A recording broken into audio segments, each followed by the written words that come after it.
Well, good afternoon, good morning, good night, whatever time of the evening, morning, or whatever time it may be in your neck of the woods. My name is Woody Collins, and we are here doing a live from Congo again. It is just exciting to be able to do a live from Congo.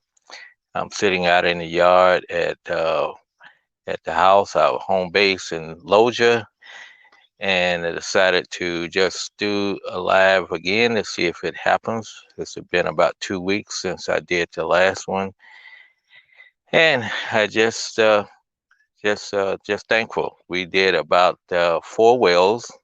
We were gone for 8 days, and we did 4 wells, and so I have some video that I'm going to show you of those 4 wells we did.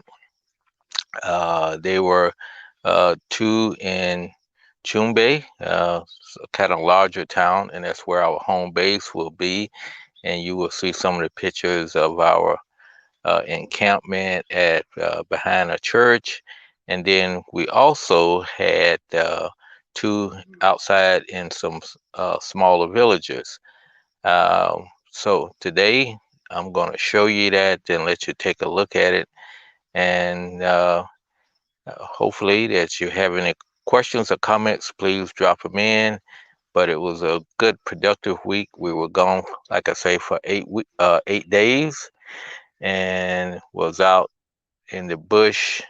Even though it was a town, they had cell service. However, the service was not good enough to do video.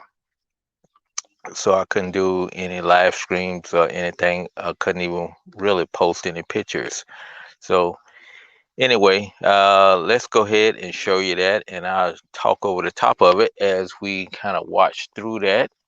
I'm sitting out with my phone, and so here we go, and this actually starts on Monday.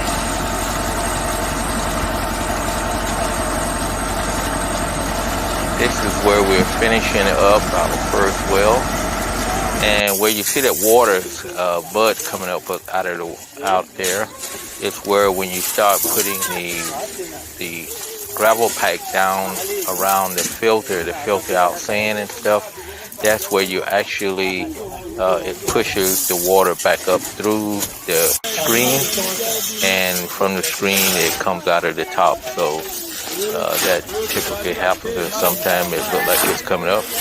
We are actually pumping from that well, and it was a big cloud stepped over, so I wanted to see how much that cloud stopped the water. And as you can see, the cloud didn't stop it completely, but it slowed it down a lot. So when it's cloudy, it still will pump, but it does not stop it completely because of the sunlight and the indirect sunlight on the panels. Here we had mounted the panels on the ground just to test everything out before we put the panels on top of the thing. Here's where they're mounting the panels.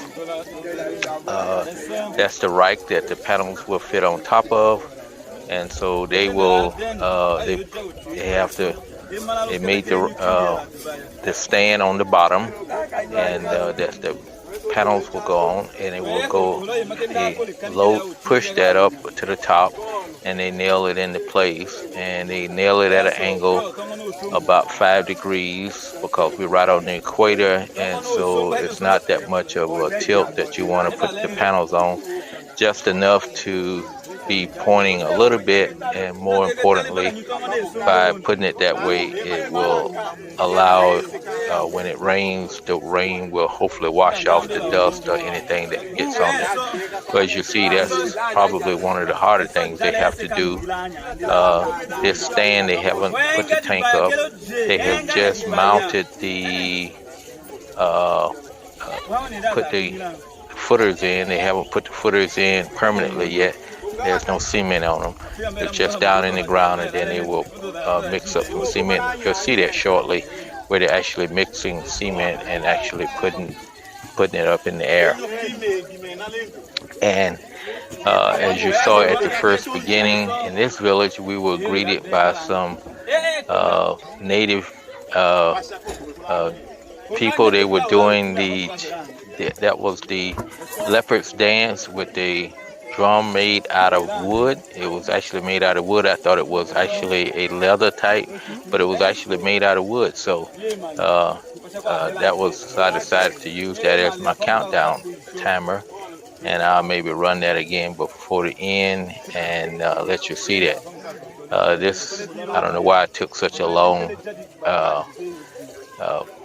view of all that's going on, but it's probably one of the most difficult parts is putting that rack up that will hold the solar panels in place. So there's enough room for 4 solar panels, and here where the solar panels is already done, they're mixing the cement on the ground and the concrete. And so this is actually where we were staying. This is the view of I call it our living room, with the bathroom off to the side, and we had a good area. As you can see, everything is open, and as I told people earlier, that's one of the things about Congo. Everybody sits outside just like me. I'm sitting outside now in the shade.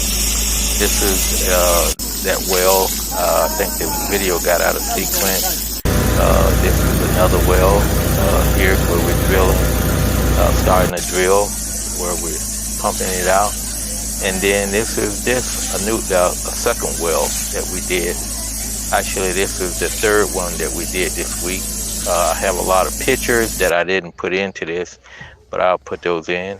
And I don't know why I had 2 videos of our area, and that's the back rooms of it, and then it's the area that we kind of sit out and have dinner at night, breakfast in the morning, lunch, and everything like that. And this is the counter. It's going. It's 7:30. I think it was 8:24 in the morning, and it was going already. So I'll say that I was going to show you the countdown timer. I think everybody probably have already seen that. So, but I thought this was really fascinating that those guys putting together the timer, and putting together. They came out to greet us when we started drilling. So that's kind of what it is. And tomorrow, I hope to have a better video. Some of the same stuff you may be seeing today, but it will be in shorter, and it will be with all the pictures, which I have a lot more pictures to show. So take care. This has been Woody Collins, and this has been what Woody is doing. We did 4 wells in 8 days out in the bush. So we're back home resting up for the weekend. Actually, Wednesday is the national holiday there, Congo's Independence Day. So we are going to take Monday and Tuesday to prepare to get ready to go back. And then we will leave on Thursday after the holiday. So take care, and hope to do a lot more of these videos while we're here in town. Talk to you later.